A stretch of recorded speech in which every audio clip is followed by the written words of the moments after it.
Sir section 100 पर आते हैं जो कि body right of private defence of body के बारे में बात करता है। तो इसमें हम किस तरह से डील करते हैं, क्योंकि आगे सेक्शन 101 और 2 भी इसको ही डील कर रहे हैं। ऐसा है कि हम इसको इन तीनों सेक्शंस को हम इन आइसोलेशन नहीं देखते, हम इन तीनों सेक्शंस को इकट्ठा करते हैं और इनको इसको डिस्कस करते हैं।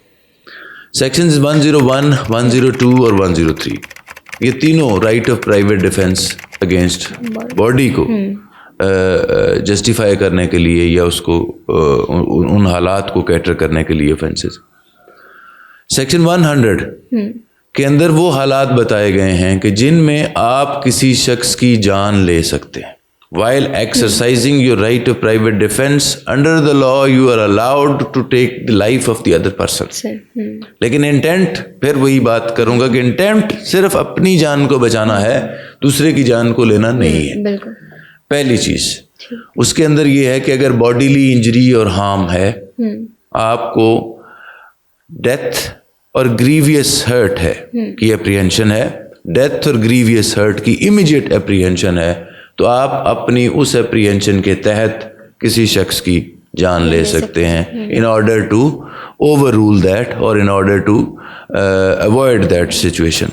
आप उसको जो है उसकी जान ले सकते हैं। उसके बाद दूसरी दो चीज़ें हैं कि अगर रेप या सेटिस्फेक्शन ऑफ अननेचुरल लस्ट है, सॉडमी का है, कोई शख्स रेप करने की कोशिश करता है या नेचुरल लस्ट को सेटिस्फाई करने की कोशिश करता है, उसकी जान भी while exercising the right of private defence ली जा सकती है। यानी उसको कोई ऐसी चोट पहुंचती है जिसके नतीजे में उसकी जान चली जाए, तो ये कोई बड़ी बात नहीं है। इसका मतलब ये नहीं है कि मेरे ऊपर अगर कोई अटेम्प्ट कर रहा है मुझे मारने की और मैंने उसको न्यूट्रलाइज भी कर लिया है, लेकिन मैं कहता हूँ चूंकि इसने मुझे मारने की अटेम्प्ट की थी, अब मैंने इसको जान से मार के ही छोड़ना है, ये नहीं है। वो हम पहले डिस्कस कर चुके हैं कि 99 के अंदर हार्म उतना ही है जितना उसको न्यूट्रलाइज करना है। लेकिन इसका मकसद सेक्शन 100 का बुनियादी तौर पर यह है कि अगर एक्सरसाइज करते हुए कोई ऐसी चीज उसको मारते हैं, गोली मार दी है या आपने ईंट मारी उसके सर में लगी और उसके नतीजे में जान भी चली जाए, तो कोई ऑफेंस नहीं है। ठीक। तो ये जान लेने का हक नहीं है, ये है कि ये एक हद है कि अगर उस तक वो पहुंच जाए एक्सरसाइज करते हुए जान भी चली जाए तो कोई ऑफेंस नहीं है। तो उसकी मैक्सिमम लिमिट लगाई गई है। इससे ये हक नहीं दिया जाता। हम उसको ये नहीं कह सकते कि जान लाजमी लेनी है। सो अगर जान चली जाती है तो ऑफेंस कमिट नहीं, ये एक चीज। अब ये मैंने पहले अर्ज किया कि 4 चीजें हमने पहले डिस्कस की। Death, apprehension of death, apprehension of grievous harm, apprehension of rape या apprehension of satisfaction of unnatural lust और सॉडमी। उसके बाद है जी किडनैपिंग और एब्डक्शन, और उसके साथ लास्ट चीज जो है, छठी इसमें चीज ये है कि किसी शख्स को कन्फाइनमेंट, किसी ऐसी जगह पर छुपा देना या ऐसी जगह में बंद कर देना कि वो बाहर जो लॉ इन्फोर्सिंग एजेंसीज हैं या किसी कोई दूसरा लोग हैं उनके साथ राब्ता न कर सके और उसको एप्रीहेंशन ऑफ डेथ महसूस हो। यानी उसको किसी पकड़ के लेकर जा रहे हैं और किसी बंद गली में ले जा रहे हैं, किसी उजाड़ बेअबान जगह के अंदर ले जा रहे हैं और नजर आ रहा है कि सामने एक डेरा सा है और वहाँ पर बहुत सारे लोग मौजूद हैं और उसको ले जाया जा रहा है और उसको ये अंदाज़ा है कि अगर ये मुझे उस जगह पर ले जाकर इन्होंने बंद कर दिया तो मैं वहाँ से किसी भी शख्स से राब्ता नहीं कर सकूंगा, मेरी जान बचाने के इम्कानात बहुत कम हो जाएंगे।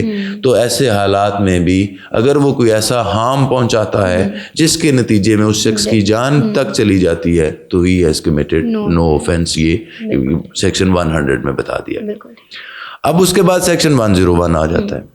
सेक्शन 101 में वो हालात बताए गए हैं कि जिन हालात में जो सेक्शन 100 के अलावा दीगर जितने हालात होंगे, जितने मसाइल होंगे, जितनी एप्रीहेंशंस होंगी, उन तमाम एप्रीहेंशंस में आप किसी शख्स की जान लेने के अलावा कोई और नुकसान उसको पहुंचा सकते हैं। यानी apprehension of danger, apprehension of death, grievous harm, rape, unnatural satisfaction of unnatural lust और सडमी, किडनैपिंग और अबडक्शन और कन्फाइनमेंट अगर नहीं है तो वो जान नहीं ले सकता, उसको कोई और नुकसान पहुंचाएगा।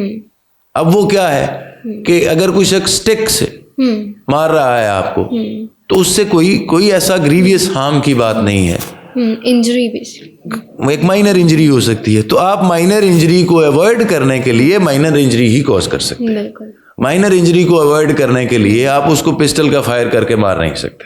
बिल्कुल। तो ये तमाम चीजें अब 102 में 101 में वो हालात बता दिए गए कि जो 100 के अगेंस्ट हैं, यानी 100 में नहीं है, जो 100 में नहीं है वो तमाम हालात 101 में होंगे, और 101 में आप किसी शख्स की जान नहीं ले सकते, उसके अलावा उसको हार्म कॉज कर सकते हैं। बिल्कुल ठीक है। अब आते हैं जी हम 103 पे। 103 ये है कि आप किस हद तक, कब तक आपका राइट ऑफ प्राइवेट डिफेंस रहेगा। तो वो जैसे 99 के अंदर भी बताया, उसी तरीके से आगे 103 के अंदर भी है कि जब तक खतरा मंडलाता रहेगा उस वक्त तक आपका राइट ऑफ प्राइवेट डिफेंस रहेगा। जब खतरा खत्म हो गया, राइट ऑफ प्राइवेट डिफेंस भी खत्म हो गया। पिस्टल पकड़ के कोई शख्स खड़ा है आपकी जान को लेने के लिए, और आप वहां पर मौजूद हैं, आपने अपना हक दिफा एक्सरसाइज अभी तक नहीं किया है, और आपको ये किसी, वो आपके घर की चारदीवारी के बाहर खड़ा है, अभी अंदर नहीं आया है। जैसे ही वो घर की चारदीवारी के अंदर आता है, आपकी अप्रीहेंशन उतनी स्ट्रांग होती चली जाएगी, खतरा उतना ज्यादा होता चला जाएगा। फिर वो आपके चारदीवारी के अंदर, घर के मेन कंपाउंड के अंदर दाखिल होता है, वो और खतरा बढ़ता है। तो इसी तरीके से जब वो खतरा खत्म होना शुरू होता है, कि वो पहले घर के कंपाउंड से बाहर गया तो खतरा कम हुआ, फिर वो चारदीवारी के अंदर रहा, जो आपका कोर्ट यार्ड है वहां पर आया या लॉन है, तो वहां तक आप थोड़ा सा सेटिस्फाई हुए। अब उसने दीवार फलांगी, जिस तरीके से आया था दीवार फलांग के वो बाहर चला गया, तो आपका खतरा मुकम्मल खत्म हो गया। तो अब आपका राइट ऑफ प्राइवेट डिफेंस भी मुकम्मल खत्म हो गया। सो जितना जितना राइट ऑफ प्राइवेट खतरा मौजूद रहेगा, उतना उतना राइट ऑफ प्राइवेट डिफेंस आपका मौजूद रहेगा। जैसे ही वो खतरा टल गया, राइट ऑफ प्राइवेट डिफेंस खत्म हो गया।